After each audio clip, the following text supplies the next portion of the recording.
minuto, pois é agora. Já é bem na hora.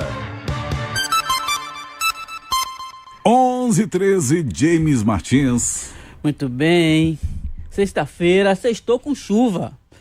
Hoje é aniversário de nosso querido Rodrigo Daniel Silva, jornalista. Já foi colaborador aqui do Grupo Metrópole. Também é aniversário de outro jornalista, Franciel, que esteve aqui esta semana falando do seu livro recém-lançado, Tá Pensando que Tudo é Futebol? Memórias e Reminiscências, outro best-seller de Franciel. Inclusive nós vamos marcar aqui um segundo tempo, até porque a participação dele, como sempre bombástica, até explodiu aqui as estruturas do estúdio, da rádio, da transmissão.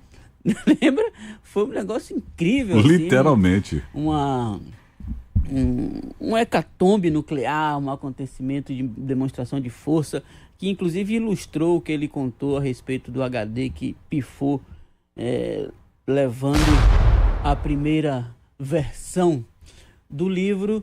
Mas hoje também é aniversário do Grupo Cultural Olodum, Bloco Afro Olodum, fundado no dia 25 de abril de 1979 e, portanto, comemorando hoje 46 anos de muito sucesso e levando o nome da Bahia, do Brasil, para o mundo, né? O Olodum é um dos principais embaixadores da cultura local no mundo inteiro, desde os anos 90, quando se apresentou lá no Central Park com Paul Simon, e depois, em 96, quando gravou um videoclipe com o rei do pop, Michael Jackson. E independente dessas figuras internacionais, pela força do samba reggae, pela força da invenção do maestro Neguinho do Samba e da colaboração de inúmeros músicos, inúmeros cantores e compositores, Lazinho, Lucas de Fiore, Germano Meneghel, Pierre Onassis, Jal, Peri, quem mais? Bira Reis, não podemos esquecer essa fase que eu acho incrível lá do tema Cuba, vinheta Cuba Brasil,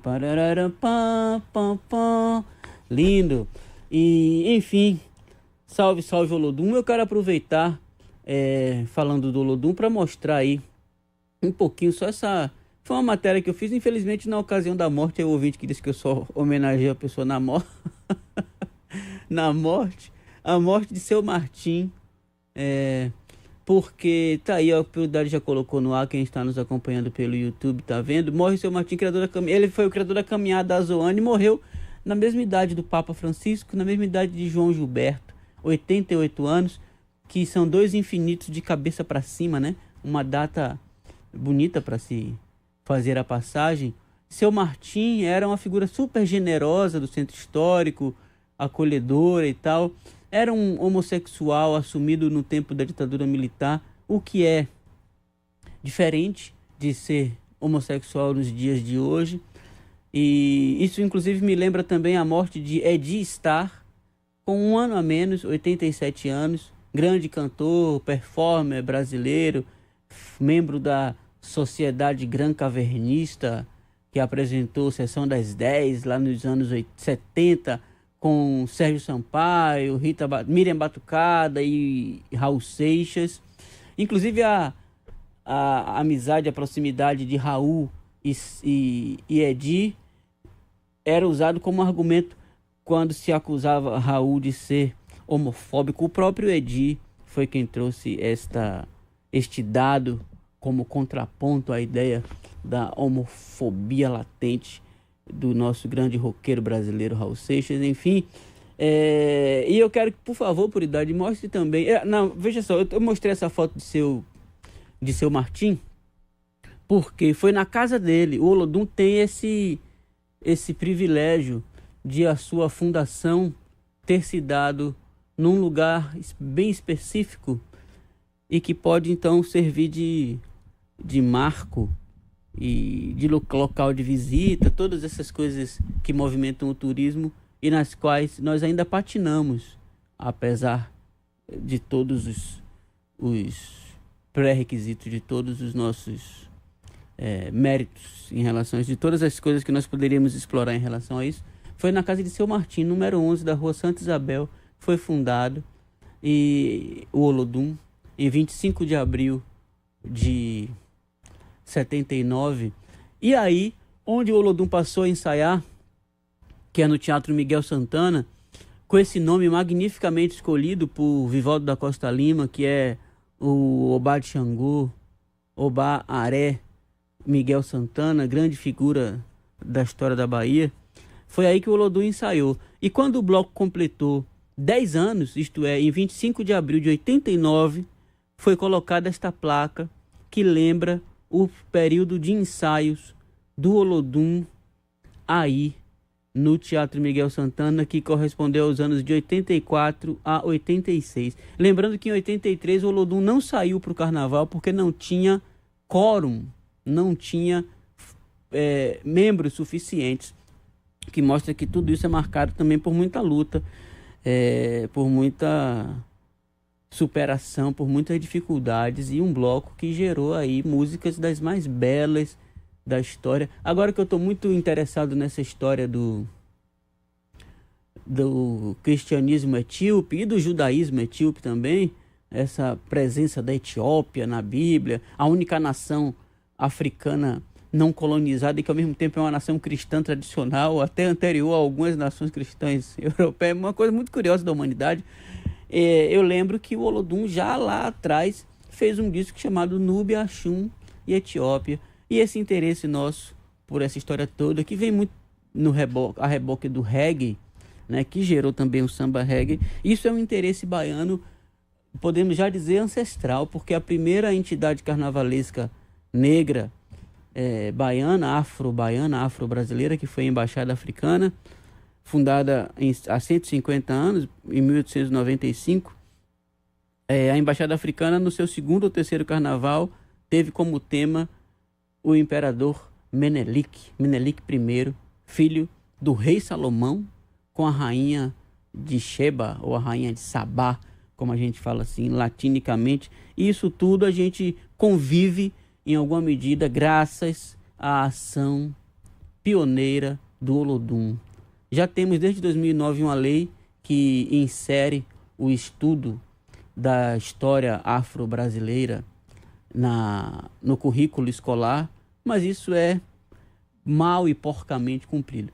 De qualquer forma, independente e antes disso, os blocos afro já vêm cumprindo este papel, e o Olodum, destacadamente, levando inclusive a gente para uma outra África, esta África mais gloriosa, do Egito dos faraós, da Etiópia, etc, etc, etc. Cláudio Sacramento, quem quiser participar do programa hoje faz o quê? É só ligar pra gente, James, 3505-5000, mandar mensagem também pelo nosso WhatsApp, que também é o 3505-5000. Estamos ao vivo ainda pelo youtube.com/portal Metron.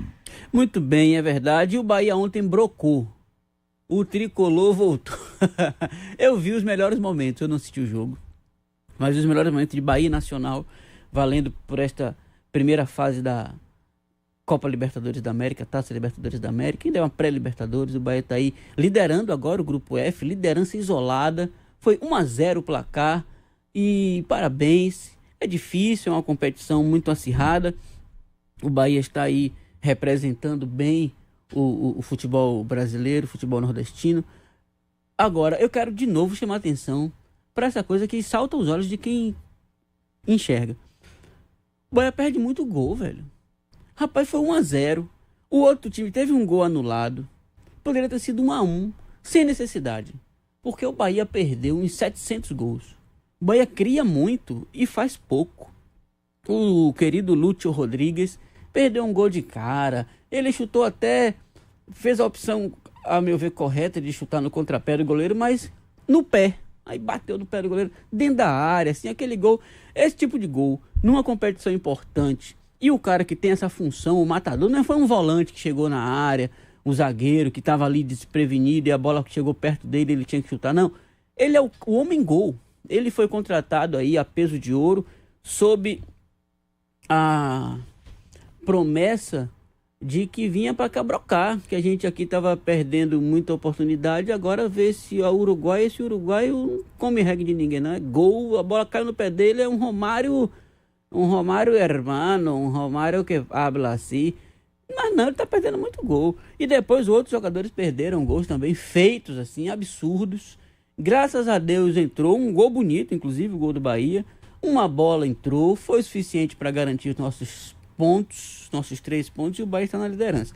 Parabéns, nação tricolor, em comemoração. Estamos começando a sonhar, porque a torcida do Bahia, ela é iludida. É uma torcida que um joguinho, 2, o pau come, né? Você já pensa assim, pô, mundial. Isso quando a gente ganha um jogo no Campeonato Baiano, a gente já começa a falar no Mundial. A gente ganhando na Libertadores, Barcelona que se cuide, pai.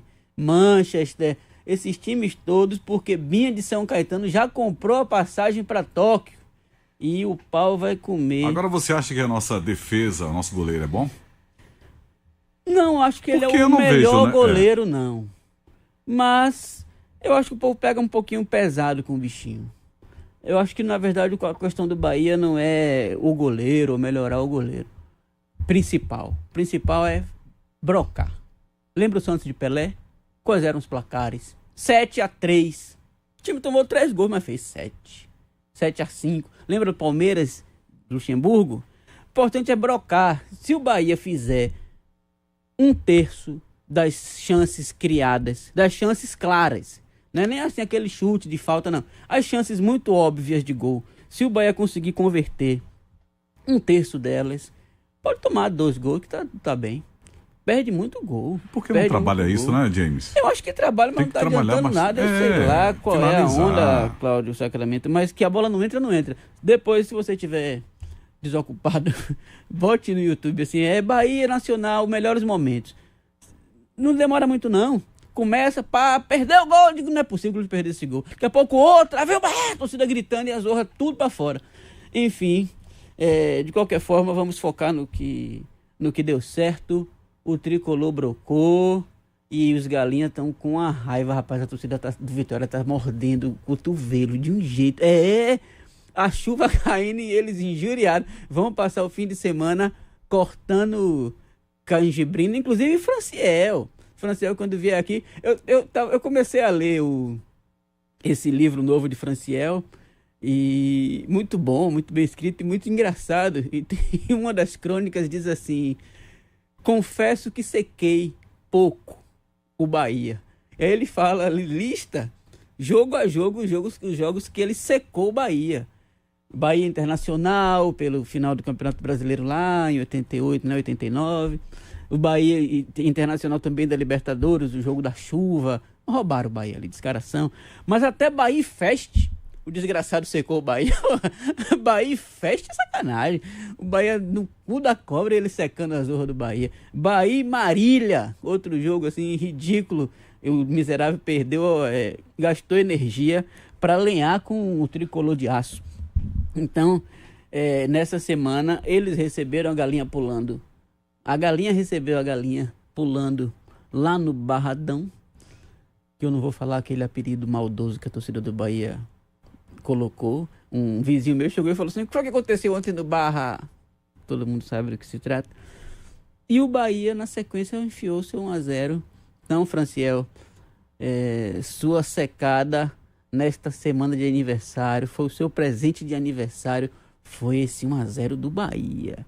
Franciel, torcedor, símbolo da torcida rubro-negra, vai voltar aqui para a gente continuar essa conversa e nós vamos fazer um mutirão aí, torcedores rubro-negros e tricolores, pela volta da torcida, primeiro das 2 torcidas no estádio durante o jogo e pela criação de um espaço nessa zorra dessa arena para torcida mista, para a gente sentar lá, cada um com seu copo de cachaça, assistindo, quem ganha e vença o melhor, como sempre foi. A gente vai para o intervalo, a gente volta conversando com o grande Rony Jorge, artista plástico querido, que está com a exposição Assentamento na Casa do Beninha até o dia 30, corra para ver.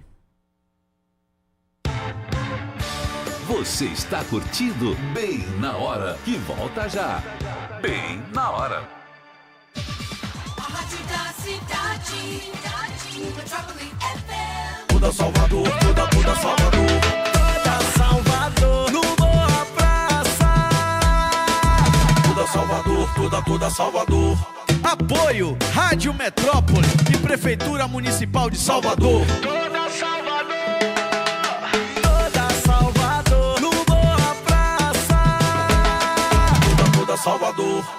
Esfriou? Entupiu? O Inoa é logo ali. Espirrou? Tossiu? O Inoa é logo ali. A garganta esfriou? Doeu?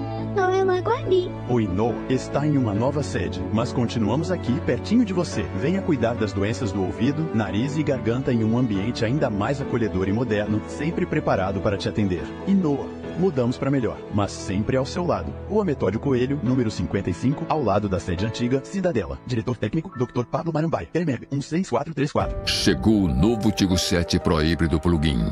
E chegou com incríveis 317 cavalos de potência. Sistema Max Drive, acabamento premium e muita tecnologia. E o melhor, você escolhe a condição. Taxa zero ou 100% da tabela FIP no seu usado ou 10 mil de bônus. Aproveite.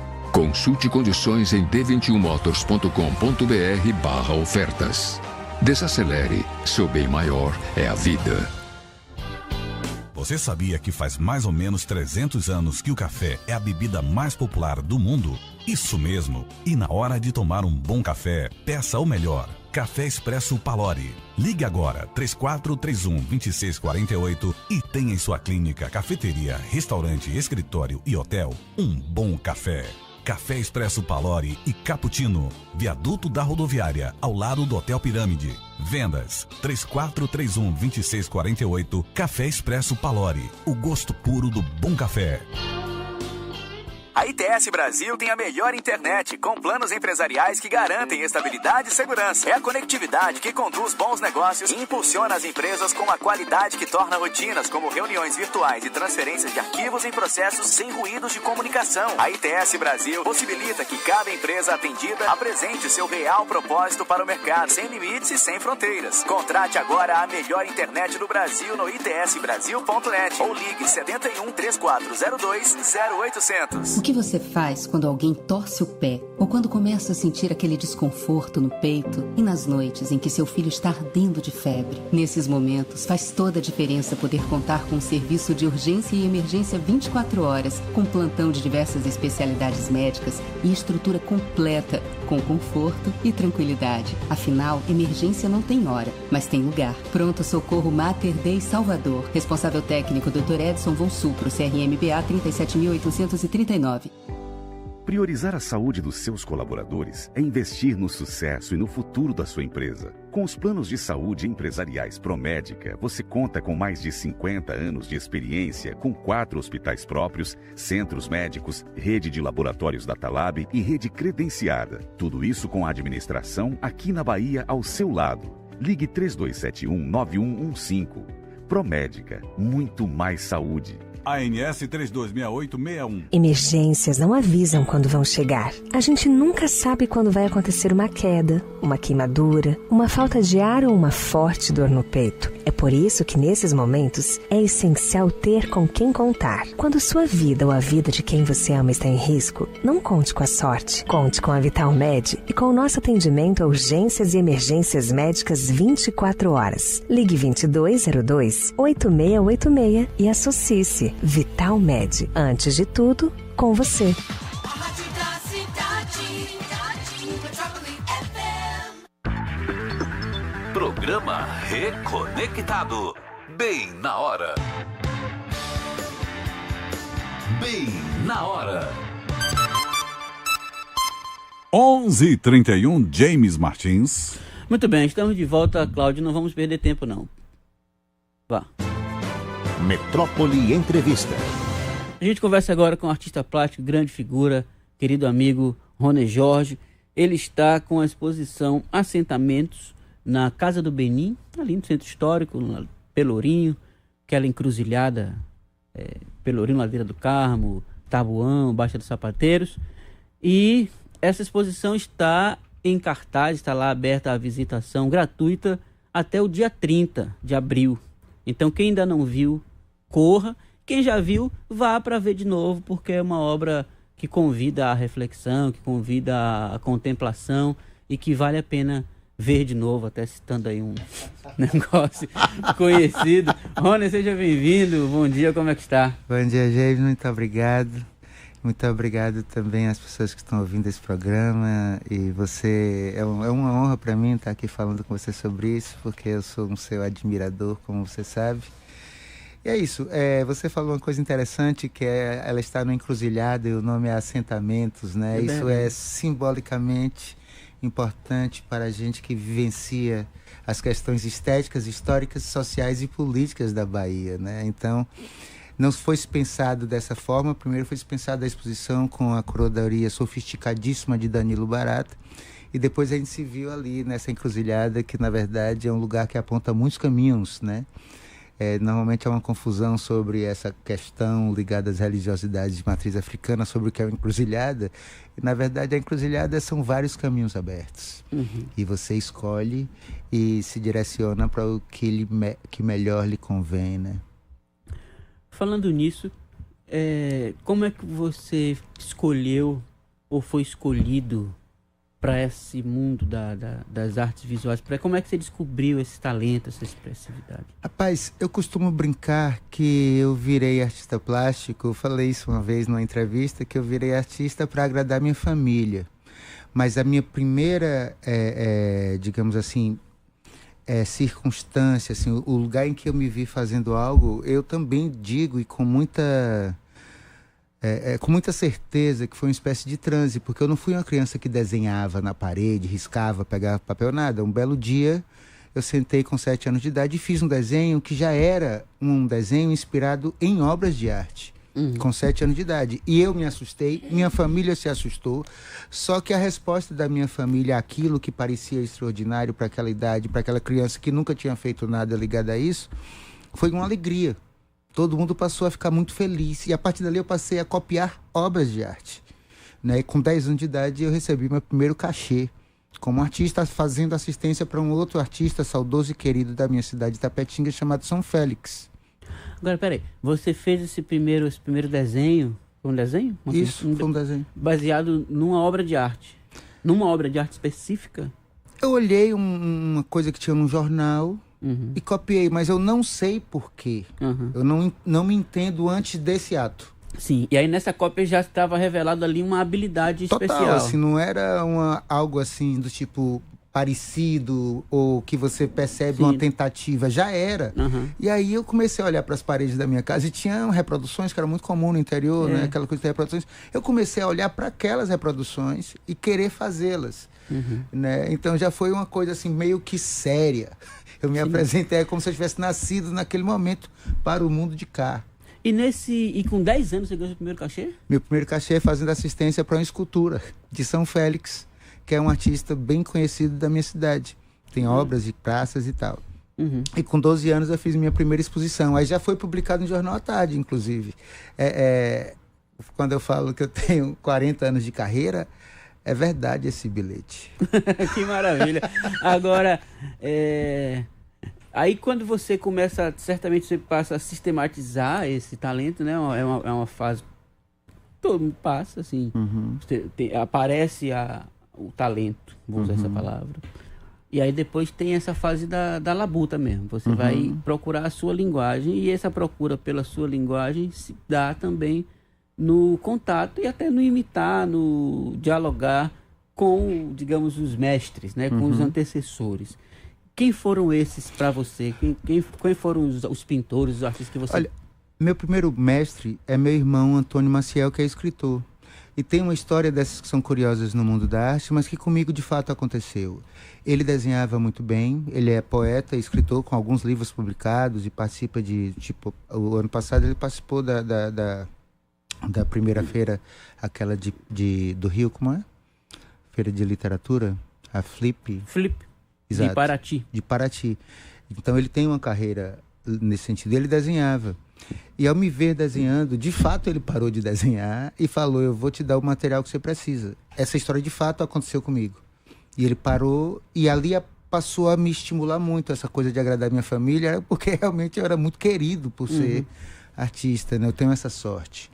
Eu devo tudo isso realmente à sensibilidade de minha família. E eu fui ali fazendo, eu gostava de fazer, minha família mesmo gostava que eu fizesse, me agradava por isso, eu comecei a gostar de ser agradado, de ser mimado. Eu falei, eu vou ficar por aqui, tá todo mundo gostando de mim.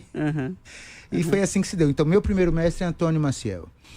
Agora, depois disso, eu tive várias outras pessoas que começaram a perceber na minha própria cidade aquilo que você chama de talento e tal, que eu também acredito. E aí eu passei a estudar seriamente. Então, esse mesmo irmão meu, junto com meu outro irmão, Carlos Maciel, me deram o meu primeiro livro de arte, que eu tenho até hoje, que foi um livro sobre os impressionistas. E eu me lembro que já lá em Itapetinga ainda, eu fiquei meio que uma celebridadezinha, e as pessoas falavam assim, como é que é isso? O que é que você gosta de arte? E eu ingenuamente falo assim, eu gosto da Belle Époque. Por causa de Renoir. Por causa de Renoir. Eu sou realmente encantado com os impressionistas. Agora, falando em gosto, você é de Itapetinga, eu lembrei logo... Hoje eu não gosto mais tanto de futebol. Mas houve um tempo, inclusive o futebol, pelo aspecto plástico. É por isso que eu não gosto mais tanto. Porque ficou uma coisa meio corrida de cavalo mesmo, como disse o Franciel aqui. Né? Muito linear, muito burocrática. Eu cresci vendo um futebol arte mesmo. E Itapetinga é a cidade de Charles. Claro, meu amigo Você querido. é Bahia ou Vitória? Eu sou Rony George. Mas tem uma coisa curiosa que você falou sobre futebol, porque eu também tenho essa relação assim, e agora aproveitando que você também citou o aniversário do Olodum, sim, tem uma coisa do Olodum que me resolveu nesse sentido. Futebol é balé. Então, assim, eu assisto futebol, qualquer jogo, e fico atento aos movimentos, aos passos mais bonitos, aos dribles mais elegantes, a estética. Esteticamente, eu acho genial quando eu vejo Pelé. Ver Pelé é sempre, assim, extasiante. É como se fosse o maior bailarino de todos os tempos. Então, futebol é balé. É assim que eu vejo futebol. É isso mesmo. É por isso que eu evito ver ultimamente, porque os bailarinos são muito timbalada, não? incompetentes. Timbalada é balé. Timbalada é balé. Você falou em Pelé. Essa Pelé eu amo total. A camisa do Cosmos, New York Cosmos, Pelé. Que é, pra mim, o Deus. É um cara Pelé, que só pode ser comparado. O único Pelé atleta, disse love. O único atleta comparável a Pelé é Hércules. Você falou isso, eu achei genial. Os outros são café pequeno. Agora, falando no carnaval, Rony, a gente se encontrou no carnaval, ali na sede do cortejo, e concordamos mais uma vez que o cortejo é o mantenedor assim, da beleza do carnaval, que em grande medida vem se perdendo. Né? O carnaval hoje, as alegorias em geral são publicidades, a gente vê aqueles balões de banco e tal. Outras que fizeram parte do cotidiano carnavalesco foram descartadas. Mesmo os blocos afro nem sempre vêm com aquela lição de beleza, elegância e dignidade que eles impuseram e imprimiram na festa. Queria que você comentasse um pouco isso. Mesmo o Olodum, com todo mérito, e assim, as palavras que eu disse de parabenização são as mais sinceras possíveis. Acho o Olodum uma coisa, um dínamo. Mas quando o Olodum aderiu ao Abadá, eu acho que esse é um aspecto negativo da história contemporânea do Olodum. Queria que você falasse um pouquinho dessa coisa plástica, da beleza também, do balé do carnaval em relação à sua visualidade. Olha, eu tenho muita sorte com relação ao carnaval, porque quando eu cheguei em Salvador, eu comecei a trabalhar com J. Cunha, na época em que o Ilê, que é o pai de todos, né, do sentido contemporâneo, trabalhava com mais, digamos assim, com mais profundidade essa coisa da estética, inclusive do que é hoje, porque o Ilê é belo por si só, né? É uma coisa que já é assombrosamente bonita pela sua existência, pelo que é e pela própria tradição. Então, quando eu comecei a perceber e trabalhar com carnaval, eu fui trabalhando, fazendo assistência para J. Cunha, para as coisas do Ilê, construindo os carros alegóricos, etc. Isso também se perdeu, né? Porque era o princípio de todos os blocos, essa coisa de ter o carro alegórico, né? Sobretudo os blocos de afoxé e os blocos afro. E depois isso foi se diluindo dentro de uma perspectiva de produto, de produto carnaval. E eu acho que o cortejo, que também é um dos filhos do Ilê, né? Através de Alberto Pita, e aí tem uma diferença porque Alberto Pita é um artista plástico genial. Então, e ele sempre percebeu muito bem e defende isso com veemência e com muita autoridade, a ideia de que já era defendida antes por J. Cunha, de que quando um bloco afro saísse na rua, ele devesse ter o aspecto educativo, estético e a informação do que se tratava. Eu acho que hoje o cortejo é quem realmente sustenta isso, né? E não é por acaso que é um bloco criado e é realizado por um grande artista plástico, né? Quando você vai para a rua para o carnaval, eu trabalhei muitos anos com o Ilê, através de J. Cunha, trabalhei muitos anos mesmo em parceria com Alberto Pita. Fiz o Carnaval da África, o Carnaval de Soweto durante a Copa do Mundo aí já como autor, e eu lembro que aquilo que eu queria fazer lá e que consegui realizar tinha a ver com essa memória da estética do carnaval, né? Porque eu acho que o Ilê, o cortejo mantém isso, e acho que de alguma maneira o cortejo acaba convidando os outros a repensarem, né? Se vem uma máquina, uma indústria que engole um monte de coisa, o cortejo que poderia ser acabado, né? Essas coisas todas poderiam ser perdidas muito. O cortejo vem e se sustenta justamente por aquilo que o carnaval tem de melhor no sentido estético. Então o cortejo, na verdade, ele faz o inverso, é quase uma intro-revolução, assim, tipo, ele provoca os outros a repensarem os seus lugares esteticamente. Porque o carnaval é uma grande exposição também, né? Com certeza, com certeza. Ó, falando de exposição, assentamentos até o dia 30 na Casa do Benin, esses são aqui postais com reproduções de algumas das telas. Aqui o catálogo também é muito bonito. E também tem aqui um que abre e faz um pôster. E hoje tem uma visita guiada, Rony, às 16 horas. Como é? Convida as pessoas e explique mais ou menos aí como é que funciona. Como a exposição está chegando no seu final, né? Temos aí mais 3 dias, objetivamente, porque a Casa do Benin abre amanhã e depois só terça e quarta. Hoje faremos uma visita guiada. E às 16 horas estão todas as pessoas convidadas. Vai ser um prazer poder dialogar, falar e ser questionado sobre a minha produção, que é uma produção que tem um caráter inédito sobre vários aspectos dentro da minha carreira. E eu gostaria muito que pudesse estabelecer esse diálogo com todas as pessoas que pudessem estar presentes. Depois dessa exibição segue para São Paulo, como individual na Carmel Johnson, como consequência do projeto realizado aqui. Já tem data em São Paulo de abertura? Dia 24 de maio, daqui na um Carmel mês. Johnson Projects, em Alto de Pinheiros. E essa exposição tem uma característica que eu acho muito relevante. Quando a gente fala de ineditismo, é sempre muito curioso, porque claro que se uma obra é lançada como nova, ela é inédita, mas ela tem outros caracteres assim, de ineditismo que são mais da minha própria intimidade. É a primeira exposição, eu falei dos 12 anos de idade, que foi a primeira, e eu já fiz muitas exposições ao longo desse tempo, mas é a primeira exposição em que eu exponho só pinturas. Porque normalmente eu exponho desenhos, porque eu adoro desenhar, ainda continuo, sempre falo assim, eu sou um desenhista e tal, sempre me defendo nesse lugar. E aí nessas conversas com curadoria, com entendimento do projeto, e a gente foi entendendo que havia algo novo, que era justamente eu apresentar só pinturas. Então a exposição só pinturas e segue assim, estudando elementos que envolvem toda a minha obra. Ela também ela é um estudo sobre mim mesmo, né? Aquela coisa de Et Homo, de Nietzsche, tá ali porque eu fui pegar meus desenhos de quando eu tinha 10 anos de idade, eu os tenho, e outras coisas. Eu fui ao longo e fui rever minha construção de códigos estéticos, pictóricos e tal, e resolvi repensá-los como uma amálgama, uma espécie de caleidoscópio onde você pudesse ver tudo junto. Então ela também é inédita para mim no sentido que não é uma criação pura e simples.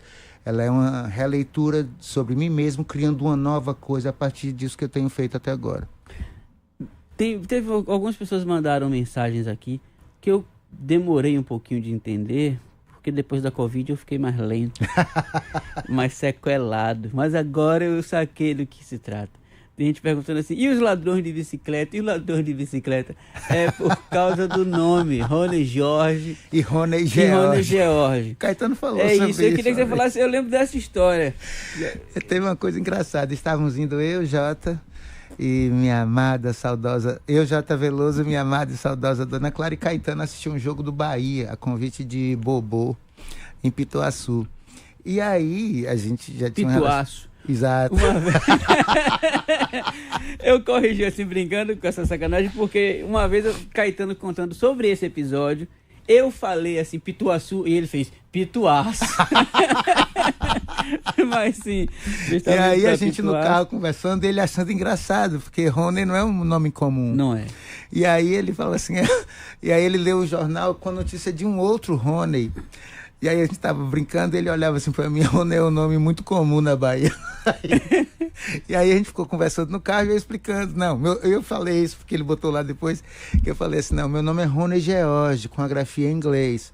O meu amigo queridíssimo e grande artista, Rony Jorge, é com a grafia em português. É. E aí ele falou assim, depois ele falou assim, eu nem entendia mais quem era um e quem era o outro. Mas é isso, e a gente brinca quando a gente se encontra alguém, normalmente eu falo assim pra ele, rapaz, disseram que o meu show foi maravilhoso. Aí ele fala assim, mas também estão gostando da minha exposição. Vocês deviam fazer um dia uma exposição com show. Rony Jorge e Rony George. Rony George convida Rony Jorge, uma coisa assim. E houve muita confusão mesmo na grafia, né? Saía coisas dele, porque como somos contemporâneos e acontecemos publicamente num momento parecido, saiu notícias dele e saiu notícias minhas ao mesmo tempo. E o povo ficava... Ao ponto de os jornalistas, os repórteres e tal, começaram a perguntar qual dos dois. Maurino Veloso sempre brinca assim, o preto ou o branco? Essa é boa. Essa é boa. É uma grande dupla baiana e é interessante esse negócio do... Porque realmente é um nome muito pouco comum. Caetano é um nome muito comum, na Bahia, né? Depois de vocês dois. Danilo Barata fez a curadoria. Ele fez também a curadoria da exposição de Jaime Figura. Grande exposição, também eu acho que as pessoas têm que ver. Danilo Barata é um amigo querido de muito tempo, a gente se conhece desde 18, 19 anos. E quando o convidei para fazer essa curadoria, como eu estava revendo minha própria obra, eu achei que seria a pessoa mais adequada porque ele conhece muito minha obra, né? Então, como era meu trabalho amalgamado, eu sabia que ele ia entender, como entendeu muito bem e conduziu muito bem, assim, nas nossas conversas, os caminhos que a gente pudesse alcançar, com os objetivos que a gente pudesse alcançar com essa mostra. Também está fazendo a curadoria lindíssima da exposição de Jaime Figura, essa persona que daquelas coisas misteriosas da Bahia, né, que surgem e que é porque é uma coisa meio dúbia, né? Que se a gente brinca assim na intimidade, eu e outras pessoas, assim, que Jorge Amado e Dorival Caymmi inventaram a Bahia, a gente só obedece o que eles inventaram. Mas quando você vê hoje Jaime Figura, aí também você fica pensando, não foi isso, eles perceberam a Bahia no seu íntimo, né, no seu âmago, e inclusive é como se eles ensinassem o que somos para nós mesmos. E Jaime Figura é uma dessas. Com certeza. E Jaime Figura era rock and roll, né? O que mostra banda, assim, como a Bahia é um negócio muito diverso, né? A Bahia é também cheia de asperidade e farpas. Badá tá na linha 1 ainda? Bom dia, Diego. Bom dia, Geraldo Badá. Rapaz, que entrevista maravilhosa aí com esse cara que eu adoro, que me apresentou, ele foi Jota Veloso, e gosto de sempre de encontrá-lo, porque ele sempre está com mulheres maravilhosas. Então, rapaz, no lugar que eu encontro o Rony, ele sempre está bem acompanhado com mulheres lindas, né? Mas eu também estou bem acompanhado com você, Badá. Ei? Eu também estou bem acompanhado com você. Tá certo. Eu também quero externar meus sinceros sentimentos pela perca da sua irmã Cida, como ele disse, que foi para o mundo dos mistérios. Um abraço, Johnny, Rony, e sou seu fã. Muito obrigado, Badá. Eu também sou seu fã. Muito obrigado também pelas considerações sobre minha irmã. É o lugar é o lugar do nosso voo final, né? E a gente vai compreendendo os mistérios da vida. Pois a gente está conversando com o Rony George, o Preto. Maravilha. E a exposição, assentamento, está todo mundo convidado. São poucos dias, né? Porque tem isso. Aqui a gente ainda tem uma... Eu não sei exatamente o horário da Casa do Benim.